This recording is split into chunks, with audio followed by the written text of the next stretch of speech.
Olá, rubro-negros pelo mundo, meu nome é Cícero Andrade, eu sou flamenguista em Portugal.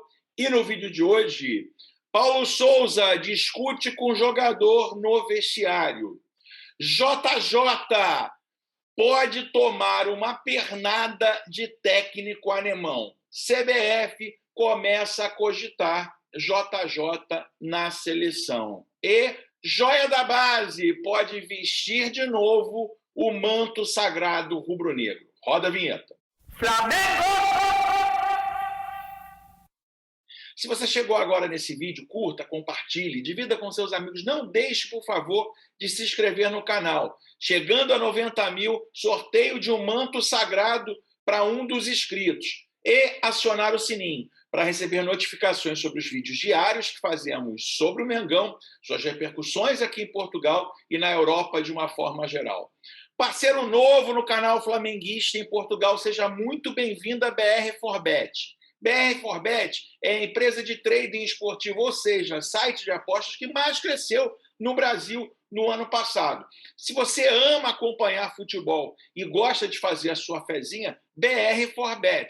Lembrando a vocês, primeiro depósito em dobro, ou seja, se você deposita 50, você pode jogar com 100. 100, 200. Eu mesmo fiz meus primeiros depósitos de 200 e estou aí me divertindo com a BR4Bet com R$400.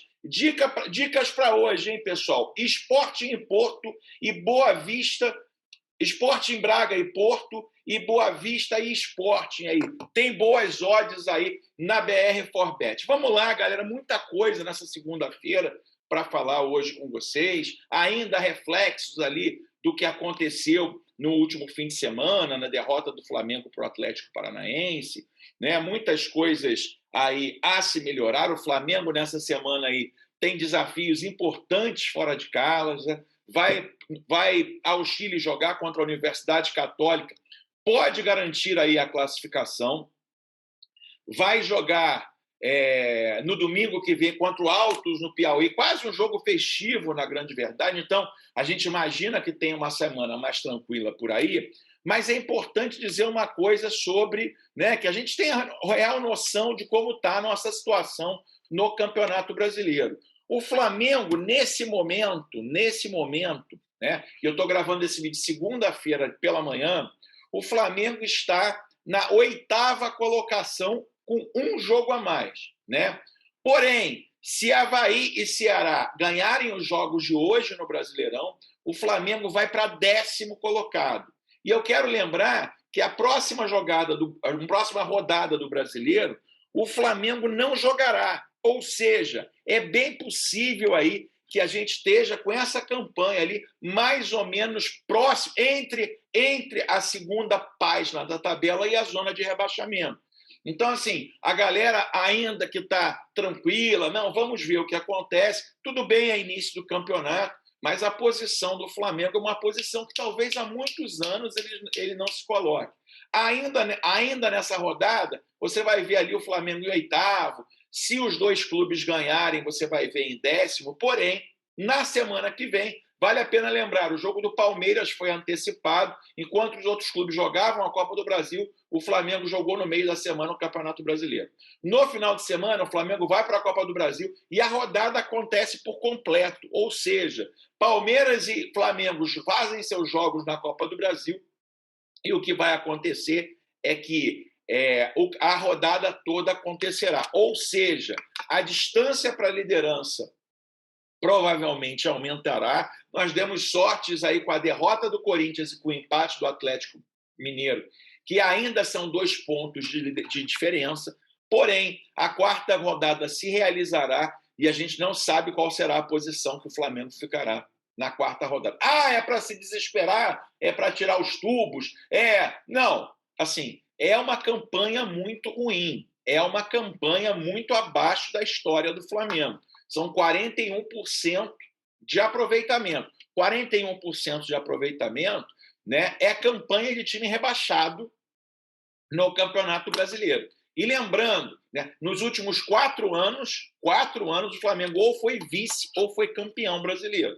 Então, assim, uma campanha muito aquém do que a gente espera do Flamengo, né? São 4 jogos só, muita coisa pode melhorar, muita coisa pode mudar, mas, né, se a gente se mantiver aí na média dos trabalhos do Paulo Souza, lembrando aí, nos últimos 10 ou nos últimos 6 anos do Paulo Souza, ele teve aí 48% de aproveitamento.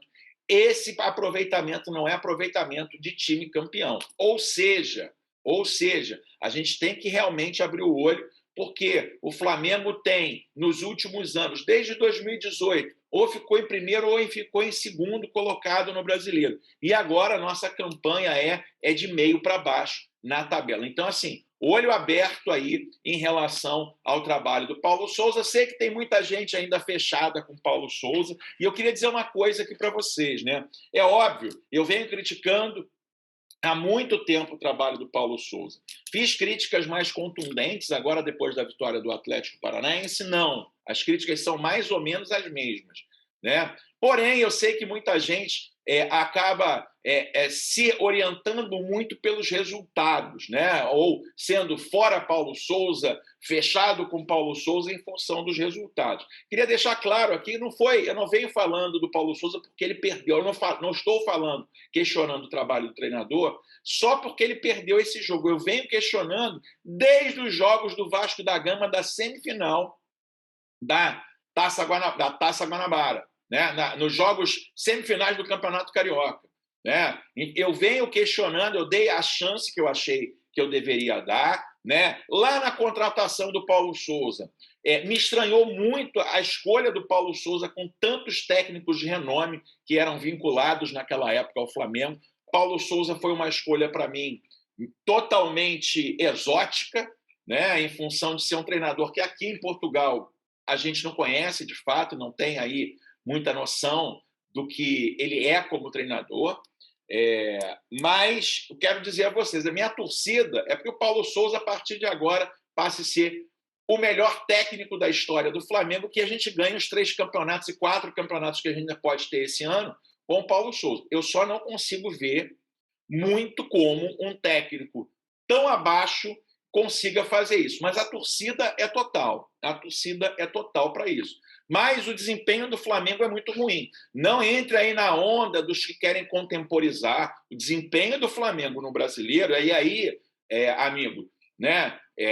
Por mais que você queira apoiar o trabalho, né? E aí é uma questão de opinião, eu tenho que respeitar, o desempenho do Flamengo nessas 4 primeiras rodadas é muito ruim, né? São 41% de aproveitamento. O Flamengo deve terminar a 4ª rodada mais ou menos em 12º, 13º colocado do Campeonato Brasileiro. Então, abra o olho, né? Enfim, o Flamengo tem que estar muito acima de qualquer nome. O Flamengo tem que estar acima da diretoria, o Flamengo tem que estar acima dos jogadores, o Flamengo tem que estar acima do treinador. Então, a galera aí do fechado com Paulo Souza, abre o olho, para que você não esteja embarcando numa grande canoa furada. Eu venho avisando aqui há algum tempo. De novo, torço para que o Paulo Souza venha a ser, quem sabe, aí, um treinador maravilhoso. Ah, mas aí vai ganhar contra a Universidade Católica, aí tudo vai mudar. Vai ganhar da Universidade Católica e ainda mais do Altos, né?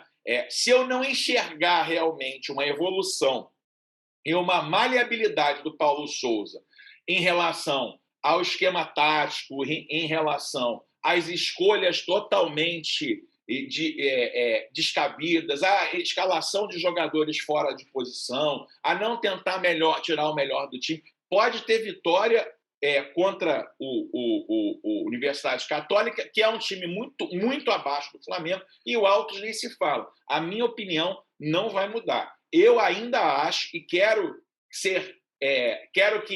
estar muito errado que o Paulo Souza não é treinador para o Flamengo. E em falar em Paulo Souza, galera, aí acontecem as derrotas, aí começam alguns bastidores, né?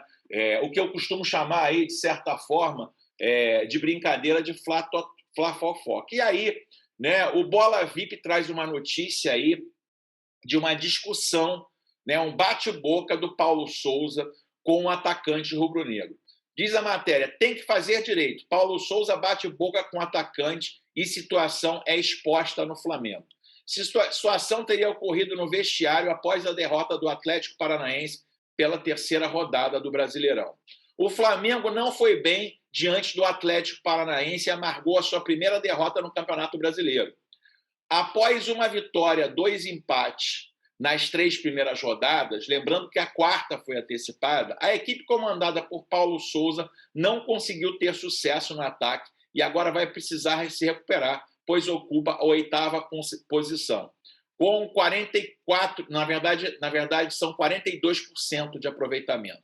41, 42% de aproveitamento. A comissão técnica vai realizando ajustes, buscando voltar ao caminho dos títulos, mas vem encontrando algumas diversidades. O clima nos vestiários após o revés diante do Paranaense no último sábado contou com babado, de acordo com informações do jornalista Thiago Asmar, da Jovem Pan. O técnico Paulo Souza fez uma cobrança direcionada a um atacante. Durante a live do canal Pilhado no YouTube, o jornalista disse ter apurado com uma fonte do clube carioca que o treinador português foi cobrar o rendimento do Lázaro, que jogou em uma posição oposta ao lado que costuma ir bem.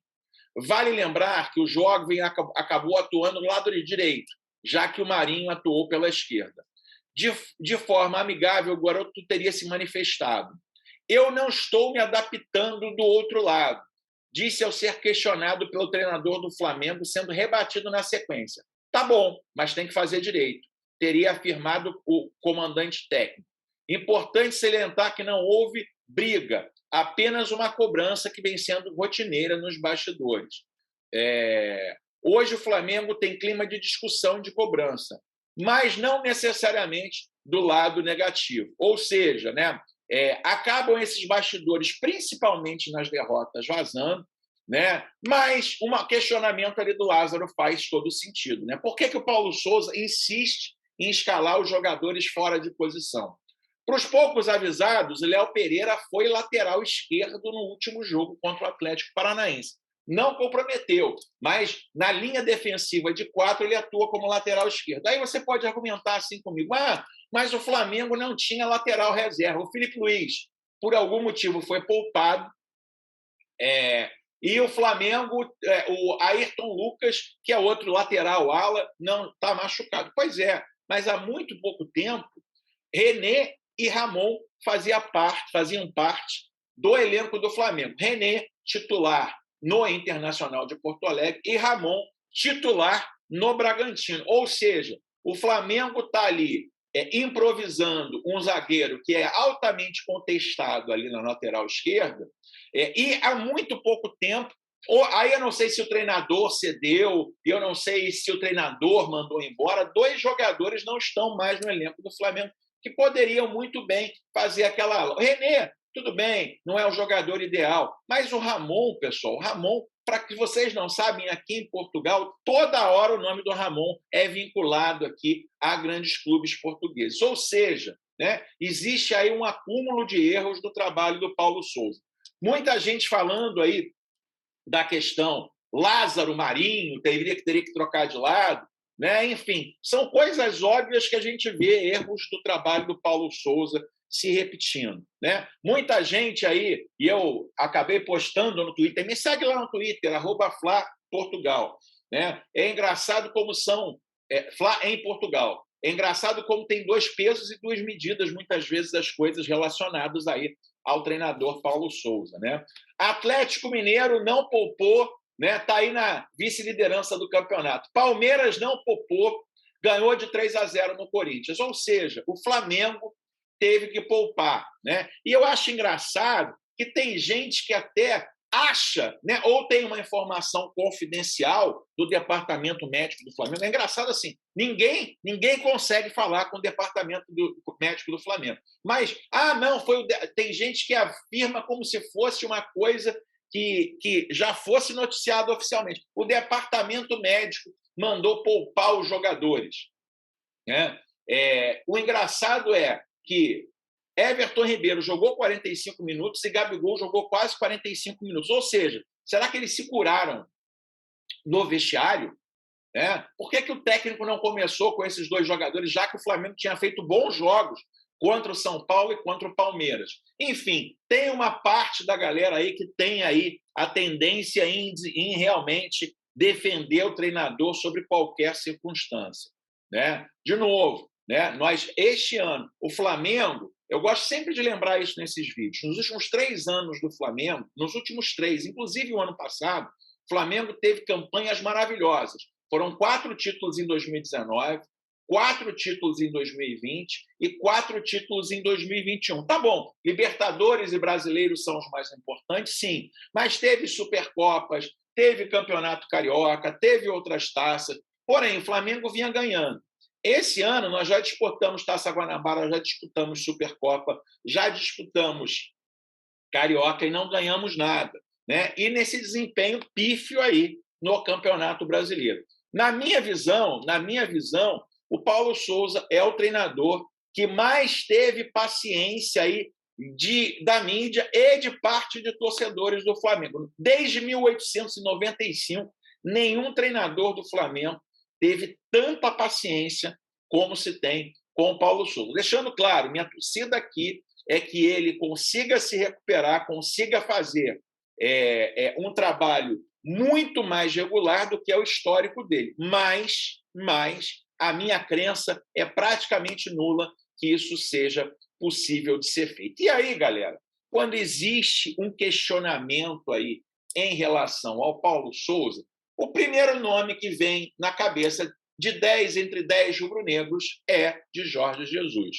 né? E aí, ontem eu trouxe um vídeo aqui que o Fenerbahçe estava com tudo ali. O Fenerbahçe, só para quem não sabe, o Fenerbahçe demitiu o Vitor Pereira. Vitor Pereira, técnico do Corinthians lá entre dezembro e janeiro, e até hoje não contratou um técnico principal, esperando o Jorge Jesus. O Fenerbahçe está aí, o presidente do Fenerbahçe insiste com o Jorge Jesus, voltou a Portugal para pedir a contratação, para tentar a contratação do Jorge Jesus, mas parece, né, que as coisas estão mudando, né?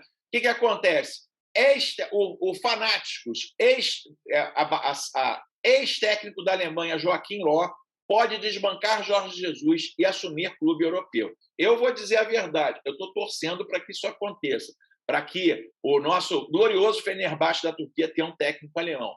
Campeão da Copa do Mundo na Alemanha em 2014, o técnico Joachim Löw viveu boa parte da sua carreira vinculado à seleção nacional, tendo ingressado na equipe como treinador adjunto em 2004, posteriormente assumindo o técnico principal, função que exerceu em 2006 a 2021. Entretanto, a nível de clubes, Löw nunca trabalhou em equipes de grande expressão, tendo o Fenerbahçe da Turquia como o maior time que comandou em sua carreira. Além dele, o alemão também passa passagens por Stuttgart, Krasnodar, Adinaspor, Tirol e Áustria Viena. E para a próxima temporada, Löw pode retornar para um dos seus clubes, o Fenerbahçe. Isso porque, de acordo com o jornal turco Daily Postasi, o alemão está entre os candidatos para subir o clube nas próximas temporadas, tendo a concorrência de nome como André Vilas-Boas e Jorge Jesus. Inclusive, o ex-técnico do Flamengo, segundo a fonte, é o favorito para subir a equipe, mas pode acabar sendo preterido pelo campeão do mundo, tendo em vista a identificação do mesmo com a equipe turca, além, é claro, do seu vasto currículo. Contudo, o que torna Jesus favorito para assumir a equipe não são os aspectos técnicos, e sim financeiros, tendo em vista que o alto salário exigido por Löw, segundo a TRT Sport, também na Turquia, pede um salário de 25 milhões de euros. Ou seja, pessoal, apesar do presidente do Fenerbahçe estar em Portugal para conversar, ou esteve em Portugal para falar sobre Jorge Jesus, né, existe aí parte aí da imprensa vinculando o nome aí do Joachim Löw. E você, meu amigo, né, você gostaria de ver Jorge Jesus testando os seus conhecimentos futebolísticos lá no futebol turco? Coloque aqui nos comentários. A participação de vocês é sempre muito importante nos nossos vídeos aqui, né? Outra notícia do Fanáticos é o seguinte, galera, notícia de hoje de manhã. Jorge Jesus ganha força para assumir a seleção brasileira após a saída do Tite, né? Treinador segue livre no mercado. Aí diz a matéria. Conforme aportado por Eric Canur Erken Canur é aquele jornalista turco que sempre está aí falando sobre o mercado nas redes sociais. Jorge Jesus é cotado para assumir a seleção brasileira no próximo ano. Tite, atual treinador, optou por respirar novos ares em 2023. Há algumas semanas, o treinador anunciou que não comandará mais o Brasil no próximo ano e encerrará seu ciclo no fim do ano após a Copa. Assim, a CBF já começa a procurar um substituto. O nome de Pep Guardiola foi o primeiro a ser especulado, mas o treinador não demonstra muito interesse em assumir o Brasil, tendo desconversado sobre o assunto. Pessoas ligadas à seleção também descartam o contato. Jorge Jesus pode ser o sucessor do Tite. Quem pode ganhar força? Então, o português Jorge Jesus, nome bastante conhecido no futebol brasileiro. Segundo o jornalista Erken Canur, o técnico do Flamengo é um dos nomes que está na mira da CBF para ser o técnico da seleção brasileira. O próprio Jorge Jesus, inclusive em oportunidades anteriores, já demonstrou vontade de dirigir a seleção brasileira. Some-se a isso o fato que o treinador está livre no mercado desde o fim de 2021, quando deixou o Benfica. Ou seja, galera, né, ao mesmo tempo que muita gente quer o Jorge Jesus, existe aí uma concorrência muito grande, né? Uma concorrência do Fenerbahçe, né, que está aí há 6 meses praticamente procurando, esperando por Jorge Jesus, e da própria seleção brasileira. E você, meu amigo que está aí no vídeo, o que você pensa disso? Você gostaria de ver Jorge Jesus voltando a vestir a camisa do Mengão, mesmo sabendo que, porventura, havendo um convite da CBF, ele vai dirigir a seleção brasileira? Coloca aqui nos comentários. E você, meu amigo brasileiro, né? Você gostaria de ver Jorge Jesus na seleção brasileira? Coloque aqui nos comentários, a sua participação é muito importante para a gente. Joia da base, galera, joia da base aí podendo voltar a vestir a camisa do Mengão, né? Aí é o seguinte, o jornal A Marca diz, Renier pedido para a pré-temporada. O que acontece? Né? Eu não vou ler aqui a notícia toda porque está em espanhol, dizendo o seguinte, o Renier, apesar da maravilhosa relação entre Real Madrid, Renier, joia da base do Mengão, né? Campeão da Libertadores e brasileiro em 2019 com Jorge Jesus, foi vendido por 30 milhões de euros para o Real Madrid. O Real Madrid começou a jogar com ele no time B e vai fazer agora, no final dessa temporada europeia, agora em junho, 2 anos do Renier no Borussia Dortmund. Só que o Borussia Dortmund praticamente não usou o Renier. Ou seja, para o Real Madrid, foram 2 anos jogados fora aí de um jogador que se vê um enorme potencial, porém ficou aí no banco de reservas. E aí é o seguinte, né? Existe aí um desconforto do Real Madrid, por quê? Porque o Borussia Dortmund concorreu na compra do Renier com o próprio Real Madrid, que fez a compra. Em 2020, quando o Real Madrid decidiu emprestar, eles insistiram que não fosse uma temporada, que fossem 2 temporadas, e ele praticamente não foi utilizado. E aí começam-se as especulações sobre qual será o futuro do Renier. Ele voltará ao clube merengue? Né? Hoje existe lá uma gama enorme de jogadores ali na posição do Renier, né? Jogadores, inclusive, consagrados. E aí começa-se a possibilidade, se ventilar a possibilidade, quem sabe aí da nossa joia da base, voltar a vestir o manto sagrado rubro-negro. Né? Você, amigo, gostaria de ver Renier aí como reforço do Mengão? Coloca aqui nos comentários. A grande verdade é que talvez o Real Madrid procure um clube menor da Espanha para colocar aí o garoto para começar a se desenvolver. Vale lembrar, o Renier mal completou 20 anos, ainda tem um futuro muito grande pela frente. Coloca aqui nos comentários também, você gostaria de ver Renier vestindo o manto sagrado rubro-negro? Coloque aqui nos comentários, o seu comentário é muito importante e a sua curtida também. Aliás, né, se inscreva no canal, por quê? Está vendo essa camisa aqui no cenário? Né? Chegamos ontem a 87 mil inscritos. Quando chegarmos a 90 mil inscritos, eu vou sortear para você, ó, uma camisa oficial do Flamengo. Então, não perca tempo, se inscreva. Se você gostou desse vídeo, curta, compartilhe, divida com seus amigos. Não deixe, por favor, de se inscrever no canal e acionar o sininho para receber notificações sobre os vídeos diários que fazemos sobre o Mengão. Vejo você no próximo vídeo. Aquele abraço. Tchau, tchau.